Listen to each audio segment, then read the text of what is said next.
Hi friends, welcome to ఈ అమ్మ చేతి వంట.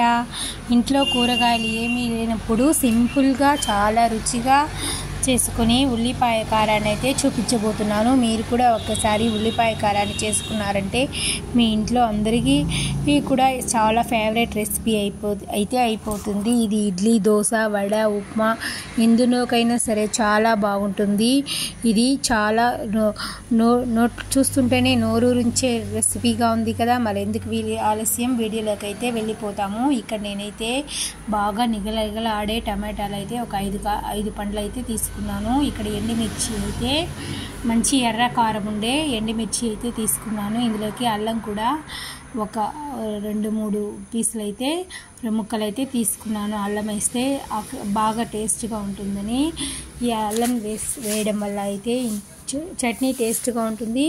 మనకు ఆకలి అయితే బాగా వస్తుంది అనేసి అయితే వేసాను. ఇప్పుడైతే మనం దీంట్లోనే పచ్చి ఆనియన్ అయితే పెద్ద ఆనియన్లు అయితే 2 కోసి వేసుకునేసి తగినంత ఉప్పు అయితే వేసుకుని ఇందులో టేస్ట్ కోసం అయితే పచ్చి కరివేపాకు కూడా అయితే కొంచెం వేసుకున్నాను. ఇది 1 స్పూన్ పసుపు అయితే వేసుకుని తగినంత ఉప్పు, వెల్లుల్లి రెబ్బలైతే వెల్లుల్లి బదులైతే నేను ఇక్కడ అల్లం వేసుకున్నాను. ఇప్పుడైతే దీన్ని పచ్చి ఆనియన్ అయితే వేసుకుని మిక్సీ అయితే పట్టుకునేసినానండి. ఇప్పుడు మనం ఈ చట్నీని తిరగబాత్ అయితే చట్నీ అయితే ఇక్కడ రెడీ అయిపోయింది. మనం కరివేపాకు వేసిన దానివల్ల చట్నీ అయితే టేస్ట్గా ఉంటుంది. కలర్ అయితే కొంచెం తక్కువగానే ఉంటుంది.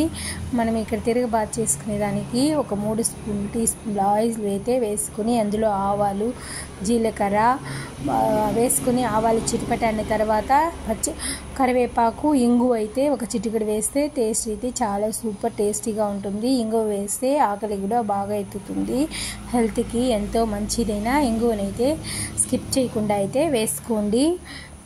ఇక్కడ నేను ఇంగువ కూడా వేసినాను. ఆవాలు చిటపటన్న తర్వాత మనం చట్నీని మనం మిక్సీ చేసుకున్న చట్నీ అయితే ఇందులో వేసుకోవాలి.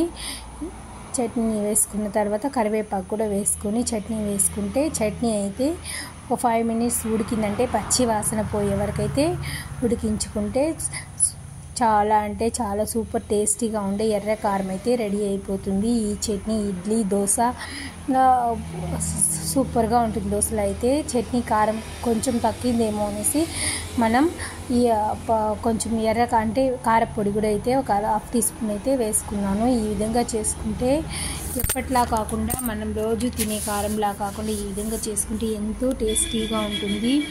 మన ఇంట్లో అందరూ తప్పకుండా అయితే ఈ రెసిపీ నచ్చిందంటే మీరు ట్రై చేయండి. ట్రై చేసిన తర్వాత ఎలా వచ్చిందో నాకైతే కామెంట్ చేయండి. ఈ వీడియో మీకు నచ్చిందంటే ఒక లైక్ చేయండి, సబ్స్క్రైబ్ చేయండి, షేర్ చేయండి. Thank you for watching.